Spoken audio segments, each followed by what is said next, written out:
Olá, sejam todos muito bem-vindos a mais um Gira na Política. Hoje, o nosso episódio, nós temos um convidado aonde ele irá compartilhar conosco diferentes informações sobre duas áreas importantíssimas na nossa vida: a medicina e a política. Hoje o nosso convidado é o Dr. Vinícius. Vou deixar ele se apresentar, porque o currículo dele é enorme e eu nada melhor do que ele para se apresentar. Dr. Vinícius, seja muito bem-vindo ao nosso programa. É um prazer ter o senhor aqui conversando conosco. Eu gostaria que o senhor falasse um pouquinho da sua longa história. Obrigado, Natália. Queria agradecer o convite aqui de estar conversando com vocês aqui no Gira Notícias. Tenho acompanhado, né, o Giro na Política.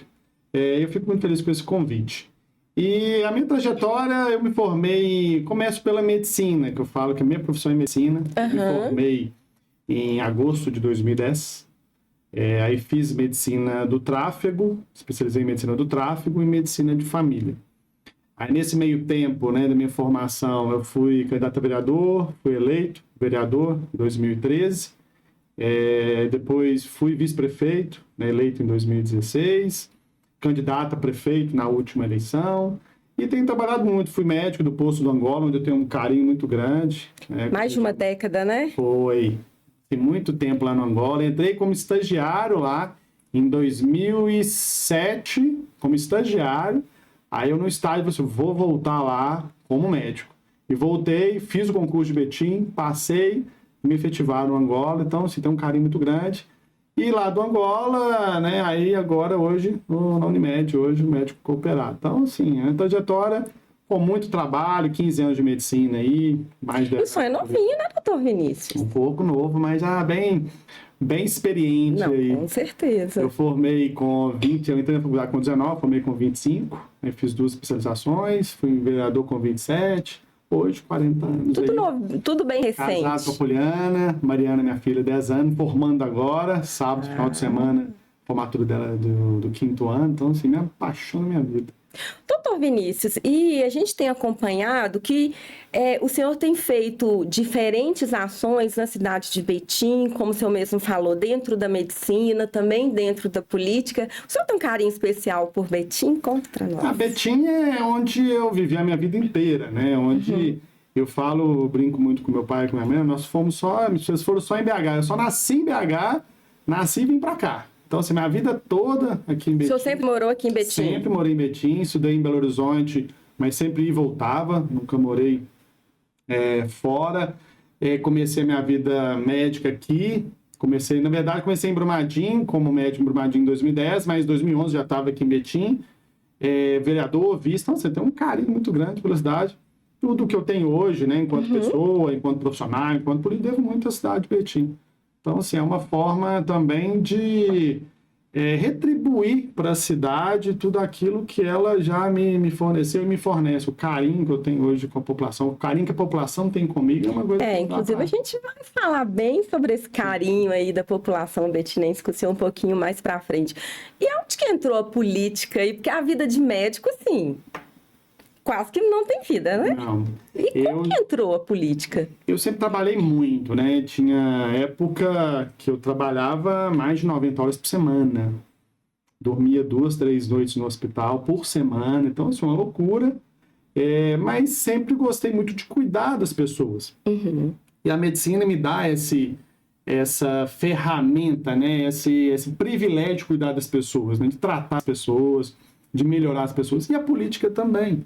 Então, ser um bom político hoje, você tem uma chance de ajudar as pessoas muito grande, de melhorar a saúde, de melhorar a educação, de dar mais lazer, mais cultura, de dar mais segurança para a cidade, para o Estado. Então, assim, é uma forma de também poder ajudar as pessoas. É uma forma diferente da medicina, mas que elas se comunicam e se misturam muito. Assim, e uma precisa da outra ali, diretamente e indiretamente, né? Porque a medicina, eu fiz medicina de família. Então, a medicina de família, muitas pessoas me perguntam, medicina de família, o que é? Então, assim, é da família. A gente cuida da criança, a gente cuida do pai, a gente cuida do avô, a gente faz o pré-natal, a gente faz a puericultura. Vai acompanhando ali. A família inteira. E a política também. Então, assim, é uma forma de a gente poder ajudar as pessoas. Você vê, Vinícius, você me ajudou nisso quando você foi vereador, quando você foi vice-prefeito. Então, isso é muito gratificante. Né? Eu falo que você poder ajudar as pessoas sem esperar retorno é maravilhoso. O retorno vem naturalmente. E sabe qual que é o problema hoje, doutor Vinícius? Que inclusive o nosso programa, ele tem como objetivo mostrar o outro lado da política, porque infelizmente eles na escola, por exemplo, não nos ensinam a gostar de política.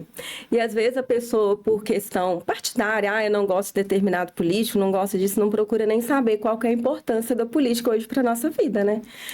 A escola, assim, o que eu falo que os embates, né, dos extremos, Sim. né? Direita contra esquerda, isso faz com que as pessoas cada vez menos gostem menos da política, né, esses embates. E a questão também da corrupção, cada vez mais você vê, você liga a televisão, abre as redes sociais, deputado envolvido com narcotráfico. Hoje é o tempo todo, né? Tempo Somos todo, bombardeados. da Câmara do Rio de Janeiro preso agora, da Assembleia, você vê deputados presos envolvidos com a questão de milícias. Então, assim, é uma coisa que assusta muito as pessoas. Aí eles falam assim, político é tudo corrupto.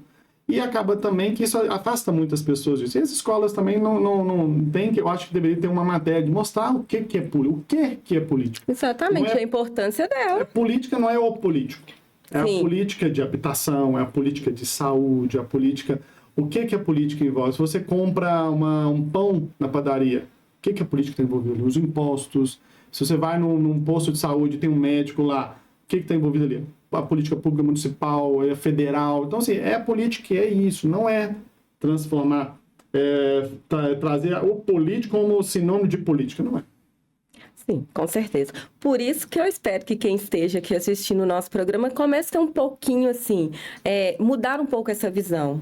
E o que acontece? Hoje a gente tem tantas informações, procurar realmente saber, assim, qual que é o papel da política, o que cada um está fazendo, o que cada um deve fazer, né? E aí, doutor Vinícius, também, o senhor acha que pelo fato do senhor estar ali, né, trabalhando no SUS, isso fez do senhor, assim, uma pessoa com um olhar mais humano dentro da política? Sim, eu sou defensor do SUS o tempo todo.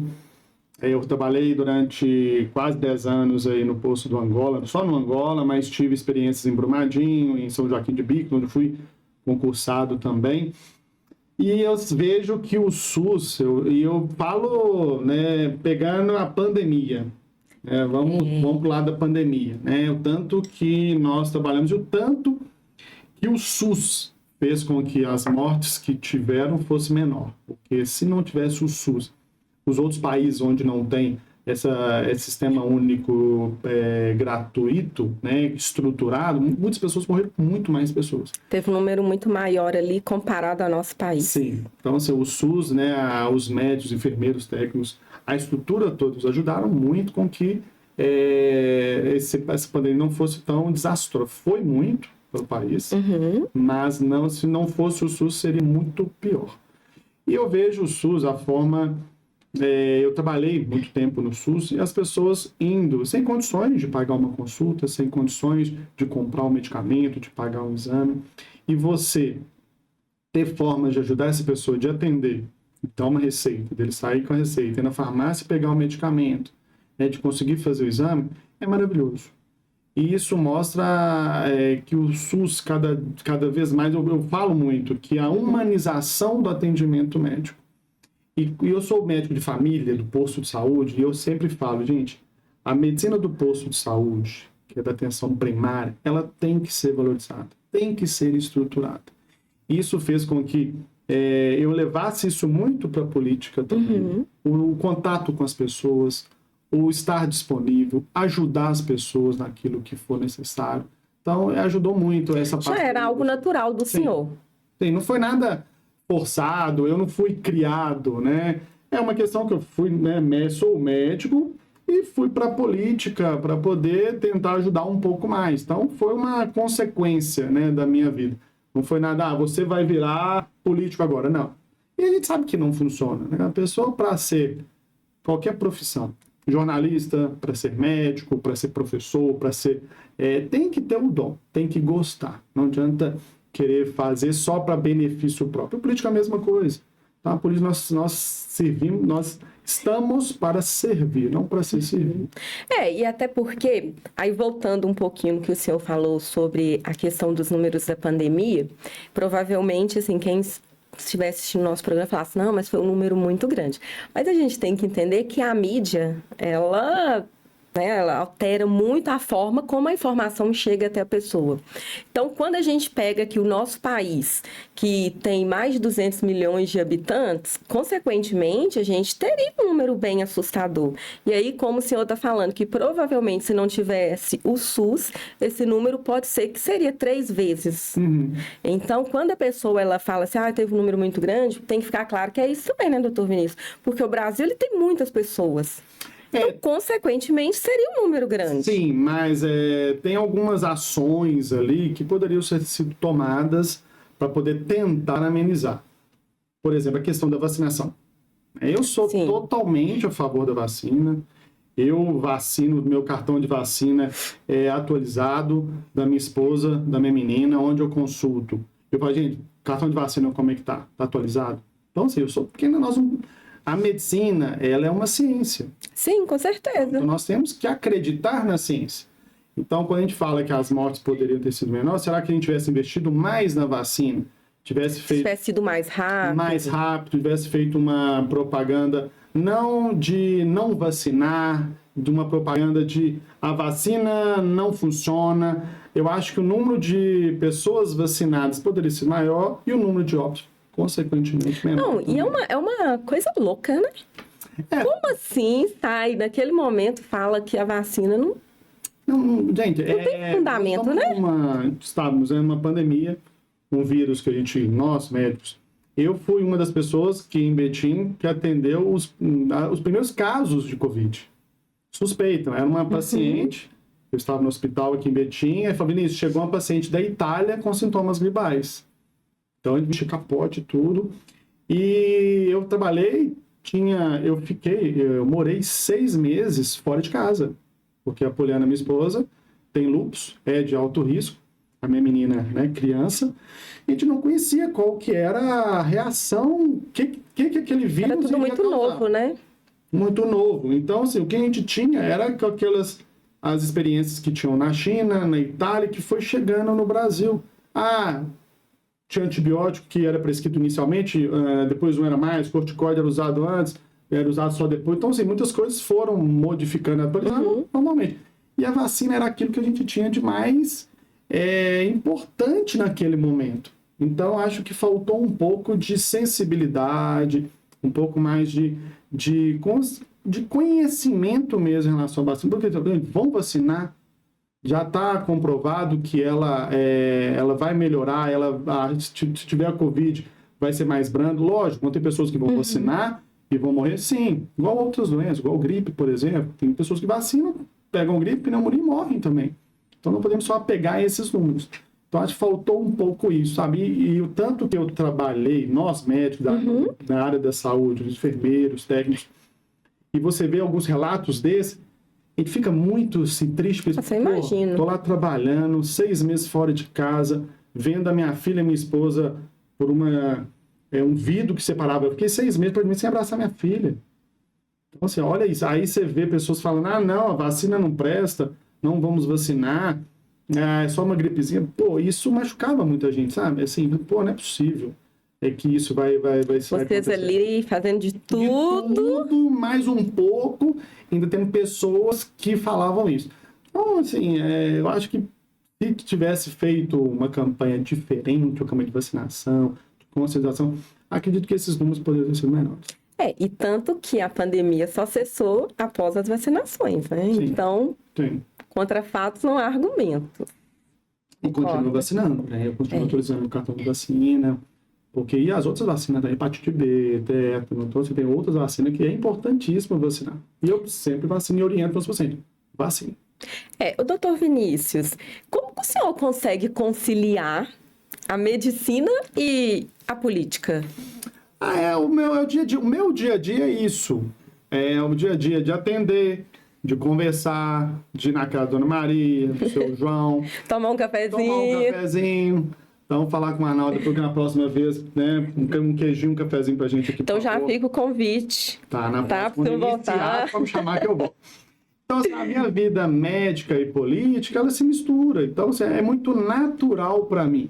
Então, fui candidato a prefeito em 20, deputado federal em 22, prefeito em 24, sou médico. Então, é natural que as coisas vão acontecer. Mas é porque são duas áreas, assim, que exigem muito. Exige muito, mas elas se É gratificante. comunicam. Gratificante, elas se comunicam.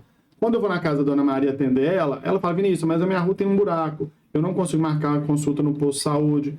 Aí eu dou uma receita. Então, assim, a gente cobra de um, cobra de outro. Então, elas acabam se comunicando. Então, é muito trabalhoso, demanda muito tempo. Eu trabalho, assim, de segunda a sábado, 12 horas todos os dias, assim, mais à noite, quando tem que trabalhar. Então, não é fácil, mas é muito gratificante. E eu tive um evento, até falei isso algumas vezes já. Vou beber um pouquinho de água aqui. Tive um evento, até já falei isso. Tive um evento um final de semana e umas pessoas me param. Vinícius, você salvou minha vida. Vinícius, você me deu um diagnóstico. Vinícius, se não fosse você, eu estaria morto. Então, isso não tem preço. Não tem preço. Não tem preço. Mas você lembra disso, gente? Não lembra. Que, assim, a gente faz, a gente não quer nada. Ah, Vinícius, eu quero troca. Não, faço porque é a minha função. Eu estou aqui para isso. Então, você ter isso, o retorno é muito, muito gratificante. Não, e não tem preço, como o senhor falou, né? Não tem preço. Tá. E aí, o senhor, dentro ali, né, da medicina, e depois o senhor foi ver a outra parte, ali na política, que é onde tem a parte da gestão. Isso mudou um pouquinho a sua percepção? O senhor conseguiu ver ali os bastidores, assim, por que é tão difícil? Porque às vezes a gente, infelizmente, a realidade, às vezes a gente chega no posto, tá faltando isso, tá faltando aquilo. O senhor começou a ter um olhar diferente? Sim, porque antes eu estava somente na atenção, né? Eu estava na atenção primária, eu estava ali como médico, né? Sim. E quando eu fui vereador, eu fui para o legislativo. Então, uma visão um pouco diferente. Depois eu fui para o executivo. Então, eu entendi os dois lados, do legislativo, do executivo, a questão do legislativo em relação à criação de leis, a questão de fiscalizar, e fui para o executivo de executar. Né? Sim. Então, a gente sabe as dificuldades que é no executivo, a burocracia que é uma licitação. A gente sabe que a máquina hoje é muito inchada, muitos cargos, então isso dificulta muito também você ter um poder de investimento, porque hoje os políticos, eles preocupam mais em acordos políticos do que servir a população. Infelizmente, né? Então, assim, muitos já criam cargos comissionados, criam secretarias, incham a máquina, mas entregar um medicamento no posto de saúde, melhorar a escola, acabar com a terceirização, fazer concurso público que funcione, né, efetivo mesmo. Então, a gente sabe que tem custo nisso. Então, a gestão, eu falo que é priorizar. Eu sempre uso essa palavra. Priorizar. Nós vamos priorizar o que? A saúde, a educação, segurança, o lazer, a cultura. Porque aí nós criaremos pessoas, cidadãos betinenses, do Estado, pessoas com conhecimento. Né? Se você prioriza sua parte política, a população vai ficar lá atrás. Vai faltar medicamento no posto de saúde, vai faltar estrutura na escola, vai faltar lazer, vai faltar limpeza na cidade. Então, eu vejo que falta muito planejamento e priorizar. Tá. E falando em relação à saúde, eu acredito que seja uma das áreas aí que mais gaste, né? Sim, dentro, se comparando a saúde, educação, acredito que sejam essas duas áreas aí. O senhor acha que se nós tivéssemos, assim, algumas políticas públicas mais voltadas para... Como que eu vou explicar? Porque quando a pessoa ela chega ali no posto, ela já está doente. Eu falo assim, algo para combater. Por exemplo, combater a obesidade com mais atividades, ou até prevenção, mesmo... você fala. Isso, ou até mesmo investir mais em informação. Com certeza, por isso que eu falo. Que ficaria mais barato. Porque a atenção básica é o posto de saúde. Sim. Se você tem no posto de saúde ali, você já tem uma população cadastrada no posto. Né? Então, você sabe a população que você tem. Você tem os agentes comunitários de saúde, né, que fazem as visitas, que eu tenho um carinho muito grande, que mando um abraço para todos os agentes comunitários de saúde, e combate endemias. Sabe o carinho que eu tenho por vocês, sei da importância de vocês, principalmente para a saúde pública. Então, se você tem ali... E eu falo disso porque no posto do Angola, onde eu trabalhava, tinha o grupo de viola. Era só idosos. Tocavam viola, cantavam. E eram os que menos frequentavam o consultório. Então, se você tem ali grupo de viola, se você tem ali um esporte, um forró para os idosos, você tem ali mecanismo para poder atrair aquela população, dar para ela lazer, dar para ela cultura, você consegue que essas pessoas não usem a primária, não vão para uma UPA, não vão para o hospital. E você tem grupos, por exemplo, de hipertensos, diabéticos, que você poderia estar muito bem controlando aquela população, porque muitos vão para a UPA ou para o hospital, quando eles não conseguem atendimento no posto, eles vão para a UPA. E quando não controlam, como eles não conseguem atendimento no posto, a pressão vai ficar muito alta, a diabetes vai ficar muito alta, começa a ter ferida, começa a ter problema de vista, começa a ter infecções, aí vão para a UPA e para o hospital. Então, se você investe na atenção primária, que é no posto de saúde, com prevenção, igual você falou, o gasto é muito, eu falo gasto não, o investimento é muito menor do que se você não fizer isso, porque aí vai sobrecarregar a UPA e vai sobrecarregar o hospital. Não, sem falar um monte de insumos, as filas aumentando. Se você controla bem o diabético, ele não vai ter ferida. Aí a ferida não vai infectar, não vai precisar fazer curativo. Então, assim, é uma cadeia, né? É uma cascata. Se você consegue segurar tudo aqui, bem organizadinho... E eu que nós quando eu fui vice-prefeito, onde tinha o Wilton lá, que foi meu professor de pediatria, tenho um carinho muito grande por ele. Então, nós fizemos muito pela saúde, investindo na atenção primária. A gente sabia que a importância estava ali, na atenção primária. Que a gente sabia que se a gente investisse ali... E salva muito mais vidas. Muito mais. Segura muito mais ali, né? Então, evita que as pessoas vão para a UPA e para o hospital. Evita que ela infarte, evita que ela tenha um AVC, que ela piore uma ferida. Então, assim, tem muitos benefícios na atenção primária. Doutor Vinícius, hoje está tudo tão estranho, assim, em relação à saúde. Hoje as pessoas estão muito ansiosas em relação à saúde mental.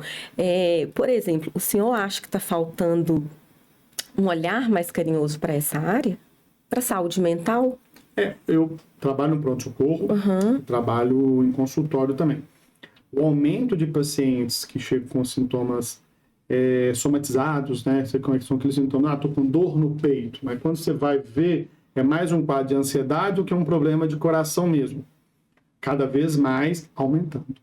Então, tem N fatores, né? A questão estrutura familiar, né? Muitos ali não têm uma estrutura familiar, tem problemas dentro de casa, e eu falo isso em relação à atenção primária.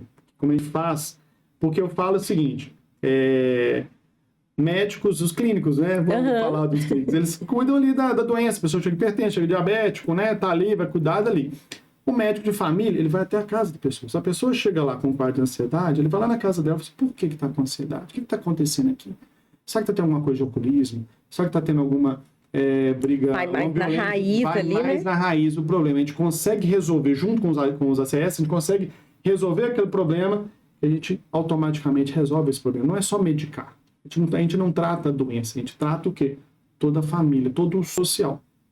E isso a gente percebe muito. E a gente vê que com o aumento disso, tem a questão da rede social também, que faz com que isso aumente.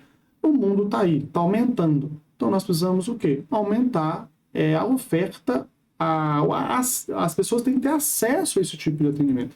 Acesso ao psicólogo, a uma terapia, acesso ao psiquiatra, acesso à medicação, acesso ao esporte, ao lazer. Com isso faz com que esses sintomas, teoricamente, diminuam ou cessem ali, curem ali, né?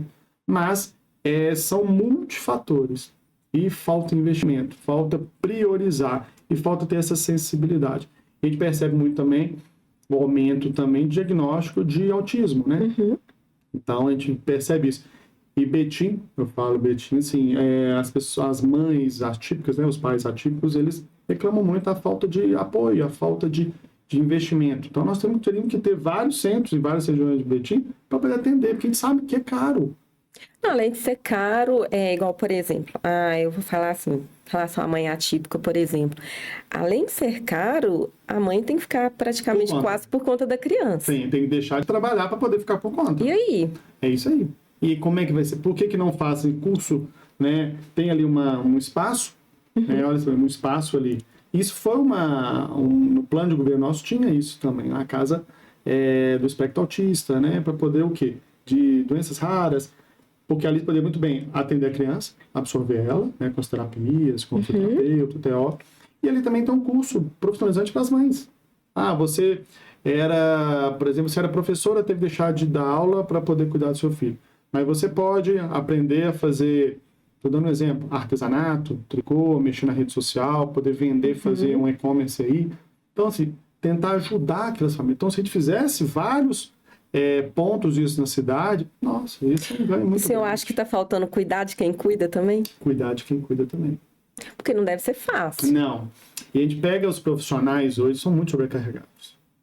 Muito sobrecarregados também. Eu falo do profissional de saúde, nós estamos falando das crianças ali, mas cuidar tanto do profissional quanto das mães e dos pais também. Porque é a base. Se eles não estiverem com a saúde boa, né, como é que eles vão conseguir cuidar dos filhos, né, dar o melhor para os seus filhos? Então, acho que assim, não é fácil, mas tem que priorizar isso, porque cada ano que passa, isso vai aumentar. Não vai ser só agora, amanhã, daqui 5, 10 anos. Temos que já preparar o campo para depois lá na frente, não, agora não tem jeito mais. E aí a gente volta lá no primário, porque, por exemplo, se tem ali a criança, igual, por exemplo, eu posso estar errada, né? Até porque eu tô falando com o médico, então, com certeza, o senhor vai poder falar com mais eficiência. O que acontece? Igual, por exemplo, o uso da tela hoje para crianças, deixa as crianças muito ansiosas. Deixa.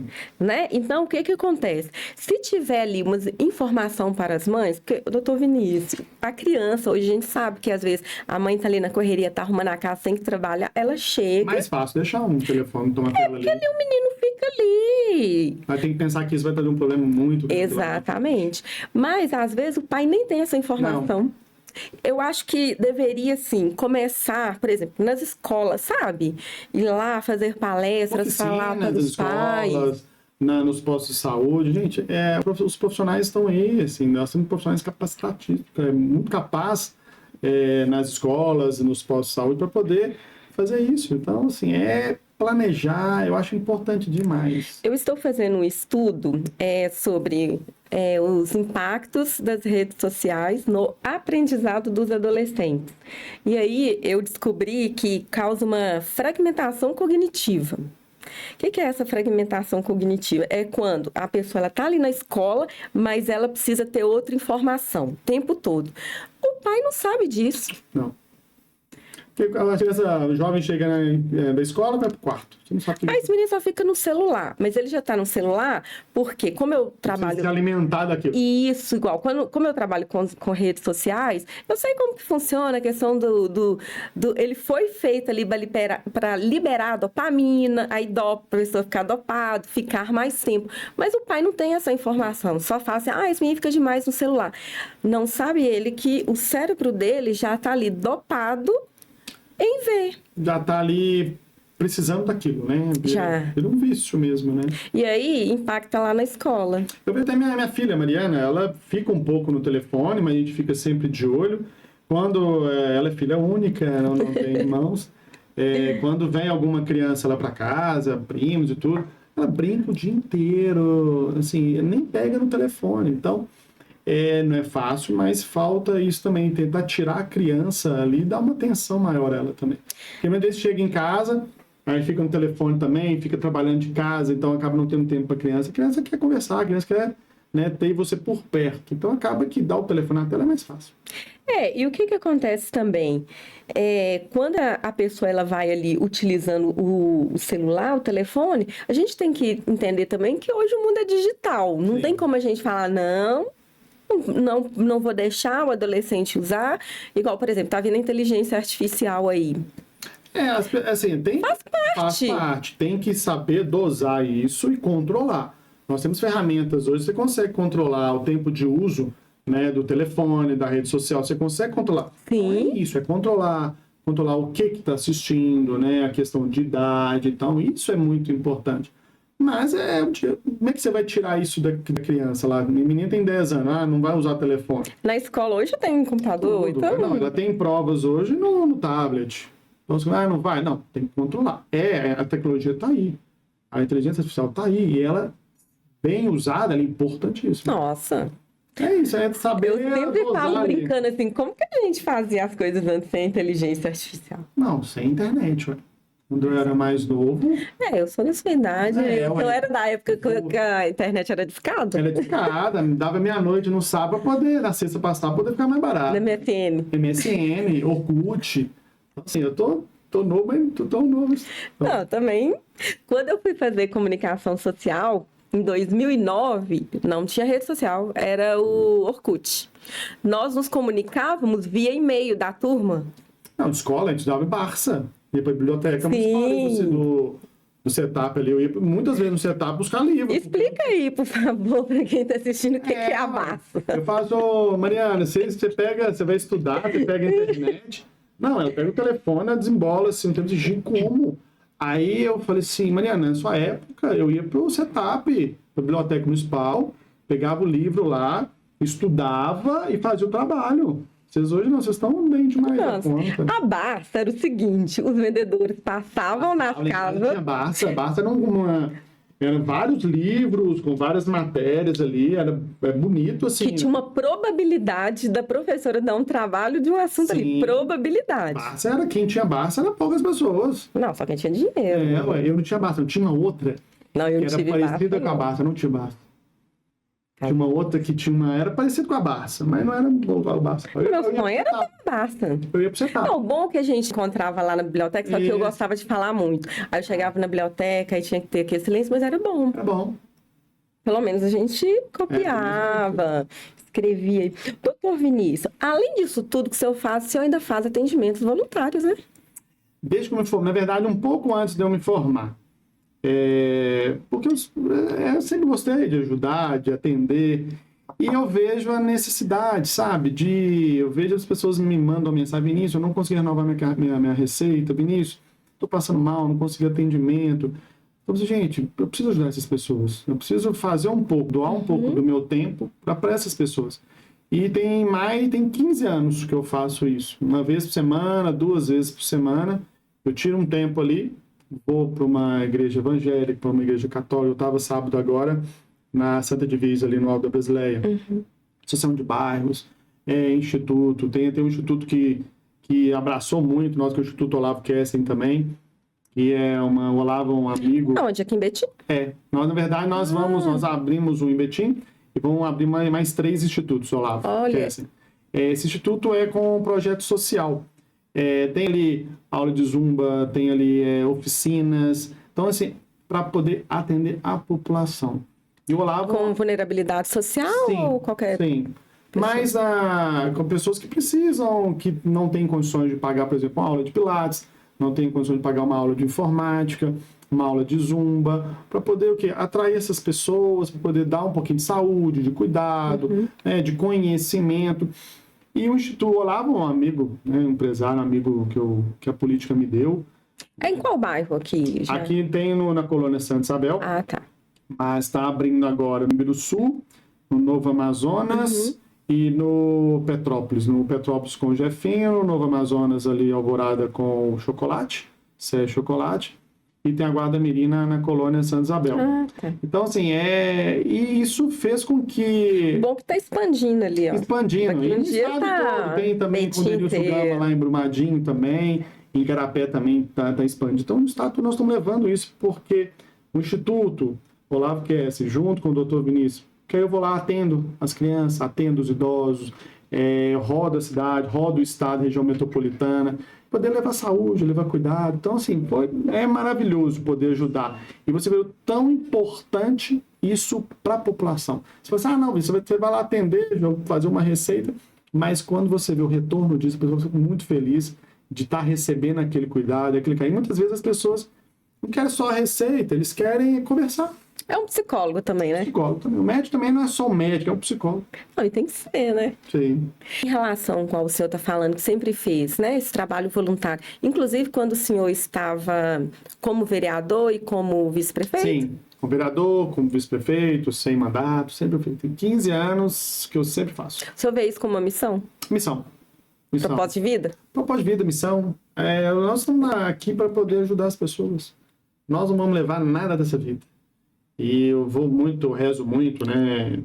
Muito eu, minha esposa, minha menina, sempre todo domingo a gente vai à igreja, a gente participa dos movimentos da igreja, do JC, do SCC, e a gente vê cada vez mais, a gente tem a consciência de que dessa vida a gente não leva nada. A gente tem que estar bem com Deus, agradecer tudo, e tudo no seu tempo. Tudo no seu tempo, tudo na sua hora. E quando você vê, assim, eu como médico ajudando, assim, é muito gratificante. Eu vejo até minha esposa quando sai na rua comigo, com a minha menina, eu vou no supermercado e ela fala assim, rapaz, é rapidinho, você não vai conversar com todo mundo, não. Então, é muito bom estar ali ajudando e conversando, e eu falo que minha missão, eu tô aqui para isso. E as pessoas nunca esquecem aquilo que nós fazemos por elas, né? Não. Principalmente o bom, quando a gente faz o bem para elas ali, Quando né? você tá naquele momento de dor, ali, você vai lá, estende a mão, ajuda, é muito bom, muito gratificante. Doutor Vinícius, e o senhor vai concorrer à pré-candidatura aí a deputado estadual. Gostaria que o senhor falasse mais para nós, o que o senhor pretende? Betim tem muitos anos que não tem representante, nem na Assembleia e na Câmara dos Deputados. Então, os últimos aí nós tivemos Ivaí, Pinduca, né? Tivemos Rômulo, né? Pimenta, Maria Tereza, e tivemos aí no Federal, tivemos Carvalho, tivemos Ciro, Maria do Carmo. Isso para a cidade é muito importante. Ainda mais uma cidade igual Betim desse tamanho, Você né? pega cidades menores, Ibirité, por exemplo, tem deputado federal. Você pega ali Contagem, tem vários deputados federal, deputado estadual, pega, né, Belo Horizonte, mas as cidades menores têm representantes. E por que Betim não? Betim com quase 500 mil habitantes, com quase 300 mil eleitores, o tanto que o deputado pode trazer para a cidade, em termos de melhorias na saúde, na educação, infraestrutura, ter um representante da cidade ali. Então eu me vi nessa obrigação de poder trazer, para voltar a Betim estar no topo da política mineira. Porque Betim é uma cidade que toda eleição vem que presidente, senador, governador vem aqui e Betim não tem seu representante, nem seu deputado estadual, nem seu deputado federal. Então, assim, não é por isso que decidi ser hoje pré-candidato a deputado estadual, junto com o Olavo, que é pré-candidato a deputado federal. Então, nós decidimos que nós precisamos fazer pela cidade de Betim e poder ajudar com emenda parlamentar. Deputados hoje tem milhões de emenda, tanto deputado federal quanto estadual. Tem contato com o governador, contato com o ministro. É bom a gente falar o que seriam essas emendas, porque nem todo mundo que está assistindo entende, né? A emenda, o deputado estadual, o deputado federal tem um valor, né, por ano de recurso destinar para várias áreas, né? Para a área da saúde, da educação, da infraestrutura. Então é uma forma de poder investir na cidade. Então o Betim, como tem muitos anos que não tem, então perdeu muito recurso em relação a isso. Então vemos muitos deputados de fora, vem cá, coloca um pouco de dinheiro e acha que, não, pronto, fiz o meu papel do Betim. Não. Nós tivemos deputado aí que tiver mais de 40 mil votos da cidade de Betim. Então, assim, Ou seja, a pessoa vem lá de fora, nem conhece a cidade. Esse deputado, não, sim, isso, né? Mas, assim, teve aqui mais de 40 mil votos. E o que trouxe para Betim de fato? Né? Investiu lá 1 milhão, 500 mil? O que é isso para Betim, gente? Hoje nós temos aí muitos...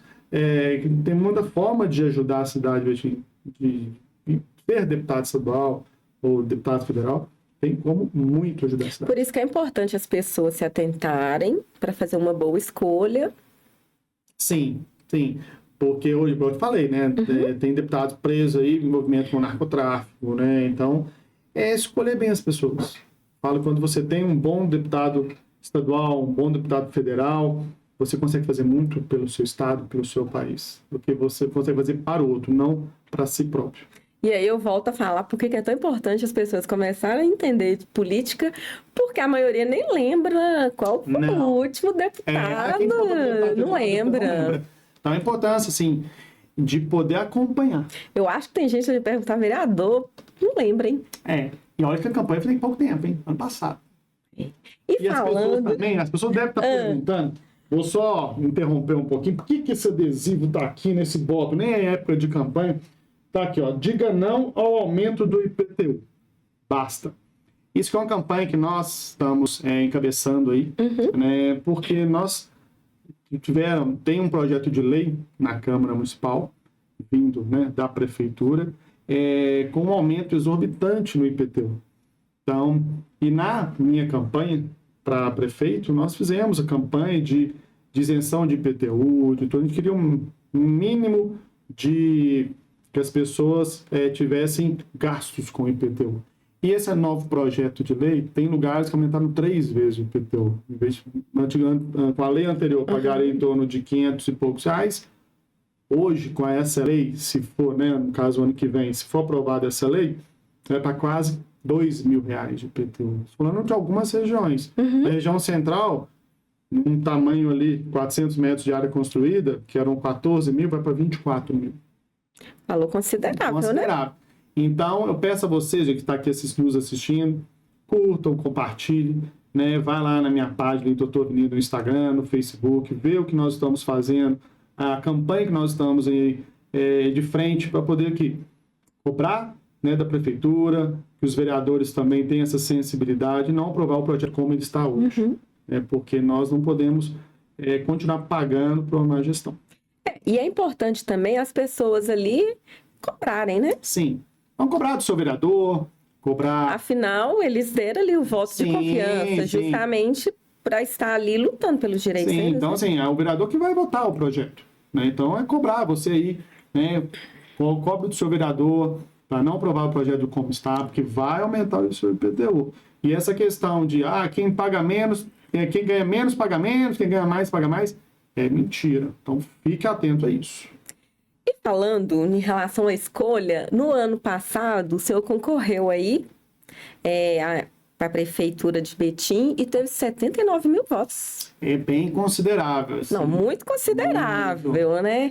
O senhor esperava essa quantidade de votos? A gente sempre espera, né? Assim, a gente pode pensar, não, essa eleição agora vai ser bom. A gente estava sentindo, né, o sentimento nas ruas, mas quando fosse quase 80 mil votos, é muita coisa. Você pensar assim, 80 não, ainda mil... mais para pensar lá, votar... você pega 80 mil pessoas, vamos arredondar, 80 mil pessoas, ir até a urna e votar em você, é uma responsabilidade muito grande, é uma gratificação muito grande. Fui muito grato de ter essa votação, porque foi uma campanha de sentimento.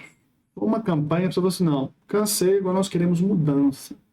E se você perceber historicamente, a nossa campanha deu um boom muito grande. Criou-se um sentimento, criou-se um grupo de, opa, desse jeito não tá bom.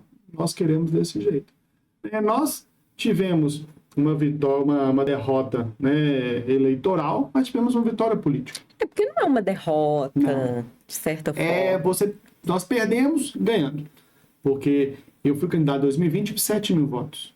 Em 2024 tive 80 mil votos. Então, assim, E quando a gente compara também os votos anteriores das eleições, o senhor... Sim, então deu um arranque muito grande. Então, eu vejo que a cidade de Betim, a população de Betim, vê em mim uma opção e uma esperança de mudança. Vamos olhar. Doutor Vinícius, deixa eu só dar uma olhadinha aqui, porque nosso tempo já está se esgotando. Passou. Da próxima vez que o senhor voltar, aí vai ter o queijinho, o cafezinho, aí a nossa prosa vai durar mais tempo. Também. Vamos fazer assim, eu trago o cafezinho, o senhor traga o queijo. Fechou. Combinado? Então tá combinado. Deixa eu só ver aqui se eu não estou esquecendo nenhuma informação, que o nosso bate-papo foi muito bom. Eu que agradeço. E aí, aqui dentro da nossa pauta tá tudo certinho. Então, doutor Vinícius, eu gostaria que o senhor deixasse um recado, deixasse suas redes sociais e deixasse aí para quem está assistindo, quiser acompanhar o senhor, saber sobre os projetos, o que os senhores estão lançando. Inclusive, o senhor lançou um podcast agora. Sim. Fica à vontade para convidar.